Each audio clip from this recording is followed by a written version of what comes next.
if you strap a tank of normal everyday air to your back and, swim down exactly 57 meters into the ocean, the very oxygen keeping you alive will suddenly and violently trigger a fatal seizure. Yeah, you are literally breathing poison at that point. It's crazy. Welcome to the deep dive.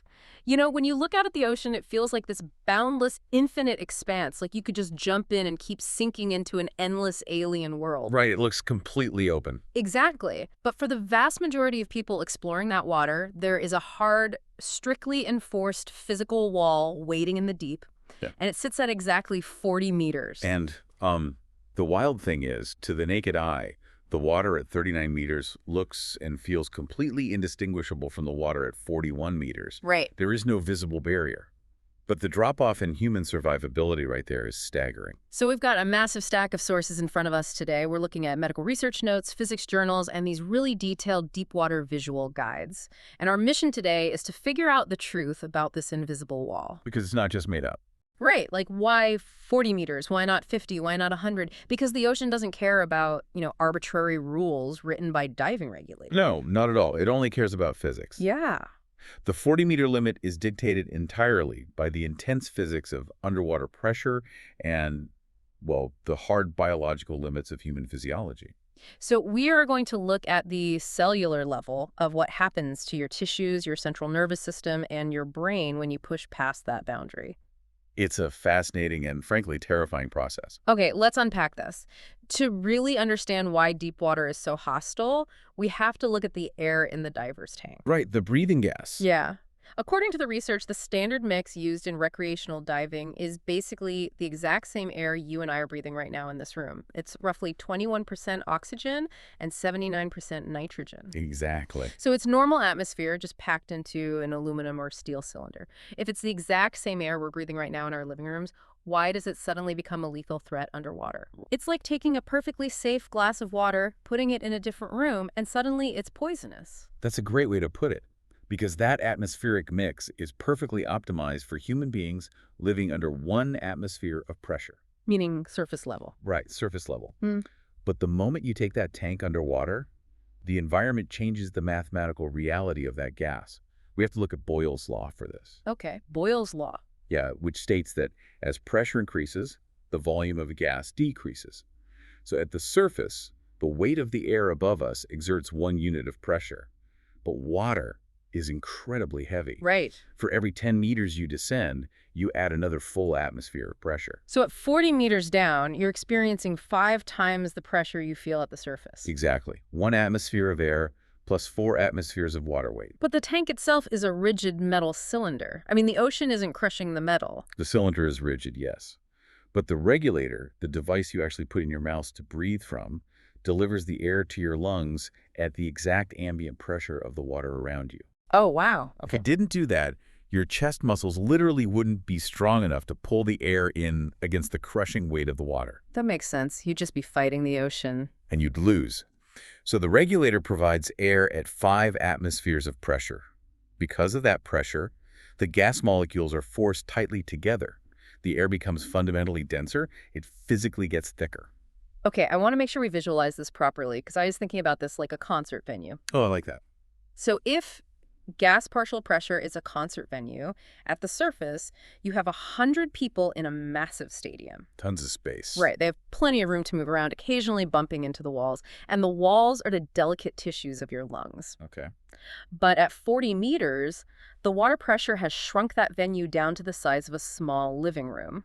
You still have those exact same 100 people, but now they are packed shoulder to shoulder, violently and continuously slamming into the walls. That is the perfect way to understand Dalton's law of partial pressures. Yes. Yes, your lungs are inflating to the same physical volume, but because the air is so dense, you are taking in 5 times the number of gas molecules with every single breath. Wow, 5 times the molecules. Yeah, so the actual pressure of the nitrogen and oxygen hitting your cellular walls is magnified exponentially. And that single mechanism, increased gas density driving up partial pressures, is basically the engine behind every physiological hazard of deep diving. Okay, so let's follow that dense air into the body. We pull in a massive volume of gas molecules with every breath, and 79% of that is nitrogen. Right. Now, at the surface, nitrogen does absolutely nothing to us. We inhale it, we exhale it, it's biologically inert. Completely harmless. No. Under heavy water pressure, however, we run into Henry's law of gas solubility. Lots of laws today. I know it's a physics-heavy topic, but Henry's law dictates that at higher pressures, gases will physically dissolve into liquids. Oh. So when you breathe that dense, highly pressurized nitrogen into your lungs, it doesn't just passively cycle back out. It is forcefully driven across your lung membranes and dissolves directly into your blood plasma. Wait, really? So your blood is suddenly carrying a massive payload of dissolved nitrogen, just circulating it out to every tissue in your body? Exactly. And your tissues are essentially at a lower nitrogen pressure than your blood, which creates a gradient. Like a magnet, kind of? Sort of, yeah. The nitrogen moves from the high-pressure environment of your blood into the lower-pressure environment of your muscles, joints, and fat.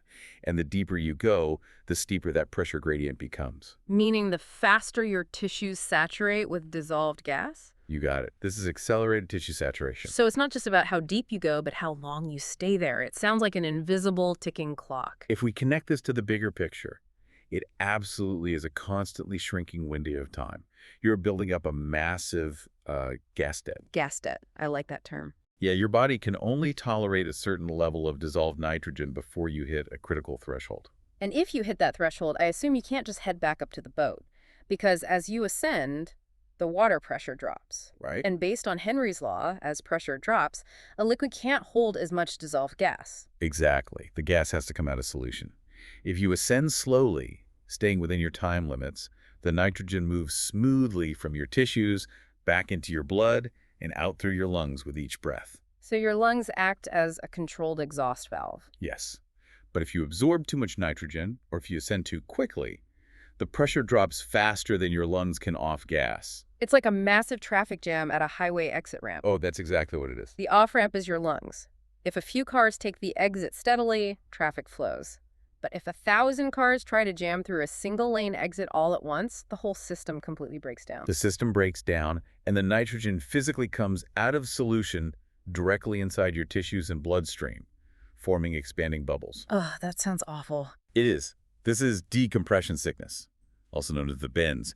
These microbubbles act like physical roadblocks in your vascular system. Oh, man. It can block blood flow to the spinal cord, tear through joint tissues, or travel to the brain. So to avoid this, divers who overstay their time window are forced to endure complex, hours-long decompression procedures. Yeah, decompression stops, just sitting at specific depths, meticulously staggering the release of that dissolved gas so the off-ramp doesn't get overwhelmed. So breathing normal air suddenly puts you on an invisible biological timer, trapping you under a ceiling of water until you slowly pay off your gas debt. That's the reality of it. But the research points out that nitrogen saturation is just the mechanical threat. There's a whole separate cognitive threat happening simultaneously. Oh, yeah. Here's where it gets really interesting. Because starting around 30 meters, all that dissolved nitrogen starts actively attacking your brain function. Yeah, the phenomenon is known as nitrogen narcosis. And we have to look at the lipid solubility theory to understand why a harmless gas suddenly turns into an intoxicant. Okay, lipid meaning fat. Right. Nitrogen is highly lipophilic, meaning it dissolves incredibly well in fats, or lipids. And the human brain is practically entirely composed of fat. Exactly. Specifically, the nerve cells in your brain are insulated by a fatty layer called the myelin sheath. Okay. So as the highly pressurized nitrogen circulates through your central nervous system, the molecules dissolve directly into these fatty sheaths. The physical presence of the nitrogen molecules causes the lipid layer to swell slightly. Wait, it physically distorts the nerve cells? Yes. It expands the cellular membrane just enough to interfere with the ion channels that transmit electrical signals. Wow. Your neurons rely on precise electrical and chemical signaling to communicate across synapses. When those membranes swell, the transmission of those signals is physically delayed or disrupted. So your brain is essentially running on a throttled connection. That is a perfect description. So that's the mechanism behind the cognitive shift. The research describes narcosis as terrifyingly similar to alcohol intoxication. It really is. Like, the deeper you go, the more the myelin sheaths swell, and the slower your processing becomes. Divers report feeling euphoric, overconfident, or experiencing severe anxiety. The medical community literally refers to it as the martini effect. A martini effect. Yeah. The rough rule of thumb is that every 10 meters you descend past 20 meters feels like drinking one martini on an empty stomach. Oh my God. You might look at the pressure gauge displaying your remaining air and simply fail to comprehend what the numbers signify. Your critical thinking just evaporates. Which is a brutal irony. I mean, so you're in an extreme life or death environment where you need your wits about you. Right. You need to be mathematically calculating your tissue saturation, monitoring your depth, regulating your breathing. And the very air keeping you alive is making you overly confident and clouding your judgment. It's chemically dissolving into your nerve cells, making you feel invincible while dulling your reaction time. It's an insidious threat because the victim is often the last to realize they are compromised. But, the biological mechanism of narcosis actually provides its own immediate cure. Phew. Yeah, unlike tissue saturation, which takes hours to safely off gas, narcosis is entirely tied to ambient pressure. So if you realize your thoughts are sluggish, or you suddenly feel an overwhelming urge to offer a passing sea turtle a hit from your regulator, you just ascend. You just move to a shallower depth. Yeah. As you ascend, the ambient pressure drops, the partial pressure of nitrogen decreases, and the gas rapidly moves out of the lipid tissues in your brain. Just like that. Just like that. Yeah. The swelling of the neuronal membrane subsides, the electrical signals resume their normal pace, and a diver's clear cognitive function can return in a matter of seconds. All right, I'm looking at this from a problem-solving perspective. Okay, let's hear it. We have a rapidly ticking clock of tissue saturation causing decompression sickness, and the very real risk of losing our minds to nitrogen dissolving into our brain fat starting at 30 meters. Both of these massive hazards are caused by the 79% nitrogen in our tank. So the obvious solution, and I'm sure anyone studying this would arrive at the same conclusion, is to just alter the gas. Ah, I see where you go. Strip out the nitrogen. Give me a tank with 50% oxygen, or hell, 100% pure oxygen. Problem solved, right? It's the most intuitive logical leap. Oxygen is the metabolic fuel our cells demand. Why not give the body more of what it needs and less of what harms it? Exactly. But this introduces the third and most lethal constraint of deep water gas density, the oxygen paradox. The oxygen paradox, meaning the fuel becomes the fire. Very much so. Under high partial pressures, oxygen is violently toxic to the human central nervous system. This is known as central nervous system oxygen toxicity. Also called the Paul Bert effect in the sources. Right, the Paul Bert effect. Yeah. And the mechanism behind it is terrifyingly aggressive. Our sources note that when breathing standard recreational air, that 21% mix, this toxicity becomes a critical risk just past the 56-meter mark. Yeah. What exactly is happening in the body at 56 meters? Well, at 56 meters, the ambient pressure is nearly 6.6 atmospheres. Huge pressure. Massive. Yeah. So when you multiply the 21% oxygen by that crushing pressure, the partial pressure of oxygen in your lungs spikes to roughly 1.4 to 1.6 atmospheres. Okay. At this extreme concentration, the oxygen simply overwhelms your cellular metabolism. Because oxygen isn't entirely harmless even at the surface, right? Our bodies use it, but it produces waste. Right. Cellular respiration produces reactive oxygen species, free radicals. Free radicals. Yeah. These are highly unstable molecules with unpaired electrons that seek to tear electrons away from other cellular structures. Now, at surface pressure, our bodies have antioxidant defenses that neutralize these free radicals perfectly. But at 56 meters, breathing dense, pressurized air, you are flooding the engine. The influx of oxygen is so massive that the production of free radicals completely overruns the body's defensive enzymes. You experience acute, massive oxidative stress. And the brain takes the hit first. Because the brain has an incredibly high metabolic rate, it is the absolute first organ to suffer. The free radicals begin damaging the cell membranes of your neurons, completely disrupting the delicate balance of neurotransmitters. The neurons just start misfiring randomly. Exactly. And unlike nitrogen narcosis, where the brain slows down into a drunken stupor, oxygen toxicity causes the central nervous system to rapidly short-circuit.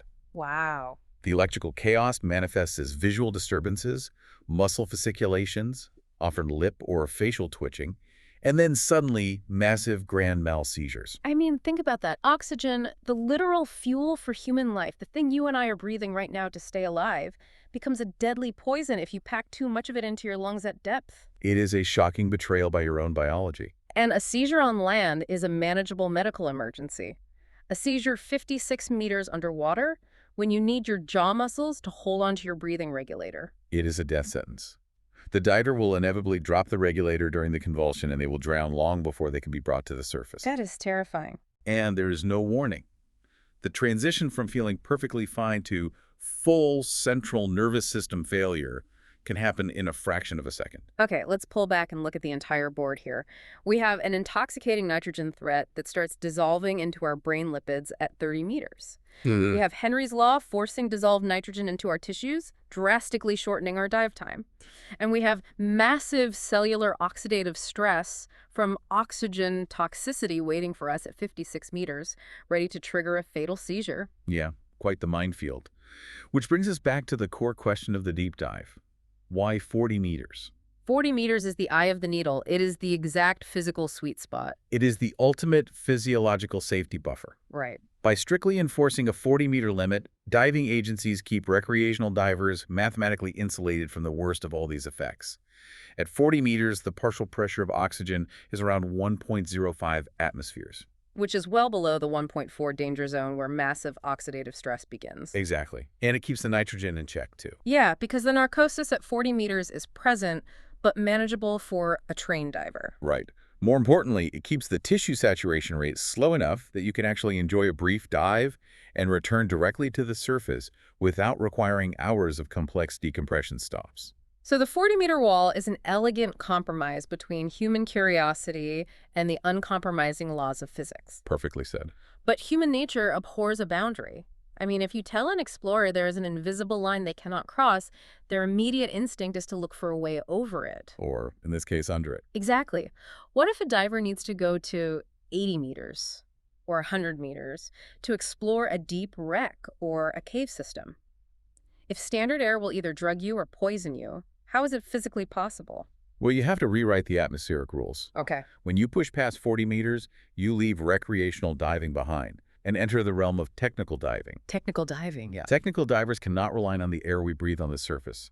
They have to engineer entirely synthetic breathing gases. They literally manufacture a new atmosphere in their tanks. Yes, they do. So if standard air is 21% oxygen and 79% nitrogen, how do they alter it to survive a 100-meter dive? They calculate the exact depth they plan to hit, and they adjust the partial pressures accordingly. Okay. To avoid the deadly oxidative stress of oxygen toxicity at extreme depths, they do something that sounds incredibly counterintuitive. They physically reduce the percentage of oxygen in their tank. Wait, really? You are going deeper into a hostile, suffocating environment, and you intentionally bring less oxygen with you? Because Dalton's law demands it. If they use a mix with only 10% oxygen, breathing it at the surface would cause them to pass out from hypoxia. Because it's not enough. Right. But when they take that 10% mix down to 100 meters, the crushing weight of 11 atmospheres of pressure condenses that tiny fraction of oxygen into a breathable, life-sustaining density. That is mind-blowing. But what about the nitrogen? If they reduce the oxygen, the nitrogen percentage goes up. Wouldn't that make the narcosis and the tissue saturation incredibly severe? Oh, it would be absolutely debilitating. Which is why technical divers remove massive amounts of nitrogen and replace it with a third gas entirely. A third gas? Typically, they use helium. This creates a specialized gas blend called trimix. So that's oxygen, nitrogen, and helium. Why helium?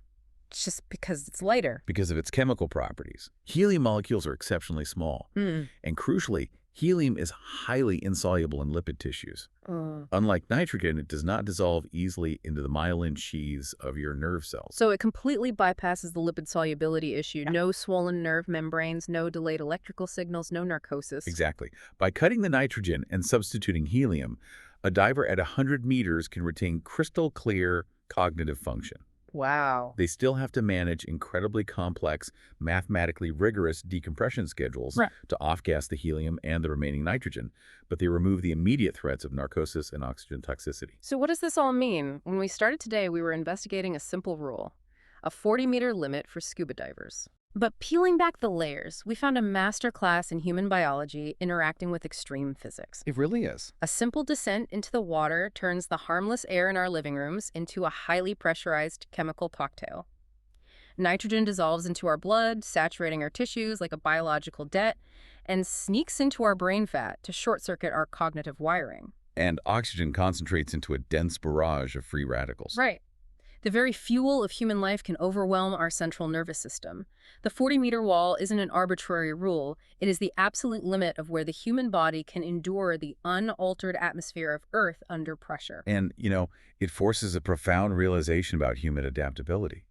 To go any deeper, we cannot just rely on grit or endurance. We have to mathematically dismantle and rebuild the very air we breathe. Yeah. And if technical divers can engineer synthetic gas mixtures like Trimix to survive the crushing, hostile depths of our own planet's oceans, it makes you wonder. Wonder what? By understanding partial pressures and cellular metabolism, what other impossible alien environments in our solar system could humans eventually explore, simply by engineering the perfect cocktail of synthetic atmosphere? Oh, wow. That is an incredible thought to end on. If we can hack the physics of the deep sea, we can hack the physics of the stars. Exactly. Thank you so much for joining us on this deep dive. The next time you look out at the ocean or simply take a deep breath of normal, surface-level air, remember the delicate mathematical balance keeping you alive. And the extreme physics operating just below the waves. Keep questioning the hidden forces in the world around you, and we'll see you on the next deep dive.